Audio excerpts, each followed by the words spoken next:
आप लोग को बताना चाहिए था जनता को कि तुम्हारी गाड़ी में E20 डल रहा है। मैडम जल्दी मत करिए, थोड़ा समझ लीजिए। ठीक है, आप बताइए, मगर सवाल तो आएंगे सर। पहले तो नितिन गडकरी जी ने कभी ये बात नहीं मानी थी कि एथनॉल से माइलेज कम होती है। जब हरदीप पुरी जी ने ये बात मानी तब उन्होंने मानी। ब्लेंडेड पेट्रोल जब यूज कर रहे हैं तो माइलेज कम होगी कि नहीं, बस इतना ही पूछा मैंने। आप गलत बोलती हो, फिर समझो। देश की जनता अभी सीरियसली कंफ्यूज है कि नितिन गडकरी जी के पास पेट्रोलियम का कारभार है कि इनके पास ट्रांसपोर्ट का डिपार्टमेंट है। आप एथनॉल के ब्रांड एम्बेसडर बन के बैठे हुए।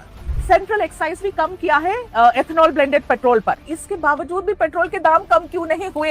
ये सब सवाल आप पेट्रोलियम मिनिस्टर को पूछो। ये बढ़िया है। अभी आप देखो, आप क्या करती है? हाँ। आप तबला रग्गा बजाती है। अरे क्या तबला बजाती हो? आप अभी मुझे पूछ रहे हैं कि तुम पेट्रोलियम मंत्री हो क्या? ये भी तुम पूछोगे? सर जो प्योर पेट्रोल है XP 170 रुपीज पर लीटर, 170 रुपए प्रति लीटर। सर कौन भराएगा गाड़ी में, बताओ? ये पेट्रोलियम विषय के जितने प्रश्न है ना, अब वो पेट्रोलियम मंत्री से ही भागता है। आपके बेटे की जो कंपनी है सियान एग्रो, उसकी नेट प्रॉफिट पिछले 5 सालों में 4500% ऊपर बढ़ गई है।